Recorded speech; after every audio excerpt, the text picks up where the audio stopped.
नमस्कार. आपण नेहमी कोबीच्या वड्या करतो, कोथिंबिरीच्या वड्या करतो. तर आज आपण करणार आहोत दुधीच्या वड्या, पण त्या थोड्या वेगळ्या प्रकारच्या. तर चला बघूया दुधीच्या वड्या.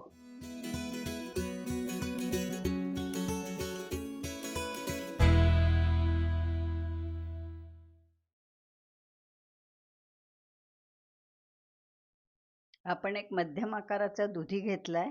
तो अर्धा घेऊन आपण त्याची सालं काढून किसून पाण्यात ठेवलाय. 2 बाउल बेसन, अर्धा बाउल गव्हाचं पीठ, अर्धा बाउल तांदळाचं पीठ, अर्धा चमचा आल्याची पेस्ट, अर्धा चमचा धणे पावडर, 1 चमचा तीळ, 1 चमचा गोडा मसाला, अर्धा चमचा हळद, अर्धा चमचा जिरे पावडर, 1 चमचा मिरची कोथिंबीर पेस्ट, चवीप्रमाणे मीठ, पाव चमचा बेकिंग सोडा, 2 चमचे तेल. आपण दुधी काळा पडू नये म्हणून पाण्यात टाकला होता, तो आपण पिळून घेतलाय. पाण्यातून काढून सगळं पाणी काढलेलं आहे. आता ह्याच्यात आपण एक एक मसाले टाकणार आहोत. हळद, जिरा पावडर, आल्याची पेस्ट, मिरची कोथिंबीर पेस्ट, धणे पावडर, गोडा मसाला, तीळ, चवीप्रमाणे मीठ, 2 चमचे तेल. आता आपण हे एकत्र करून घेऊया. आता आपण चांगलं एकजीव करून घेऊया.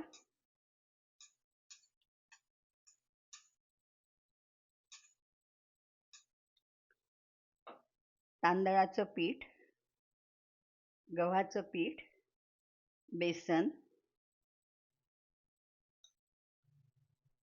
पाव चमचा बेकिंग सोडा. आता हे चांगलं मळून घेऊया. आता तो दुधीला ओलसरपणा होता, त्यातच आपलं सगळं पीठ भिजलं गेलेलं आहे.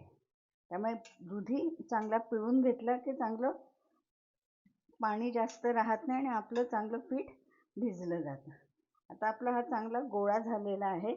आपण थोडा तेलाचा हात लावून त्याचे आपण गोळे करून घेणार आहोत.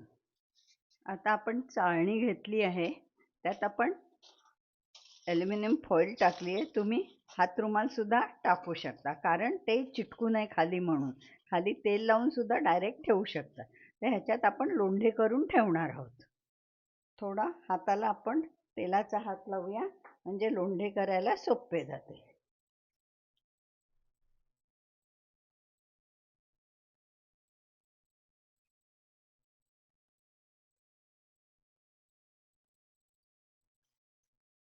अशा प्रकारे आपण सगळे लोंढे करून उकडत ठेवणार आहोत. आता आपण ह्या कुकरमध्ये 3 शिट्या दिलेल्या आहेत आणि आपले लोंढे तयार आहेत दुधीचे. आता आपण हे थंड झाले की कापून तळून घेणार आहोत. अशा प्रकारे आपण वड्या कापून घेतलेल्या आहेत, ते आपण आता तळणार आहोत. आपण फ्राय पॅनमध्ये तेल घातलेलं आहे. आता आपण त्याला शॅलो फ्राय करूया.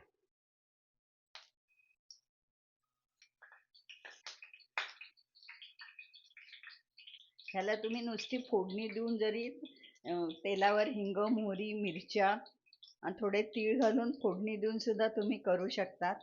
फ्राय सुद्धा करून खाऊ शकतात. आता छान आपले बदामी तळून झालेत. आपण हे आता टिश्यू पेपरवर काढून घेऊया.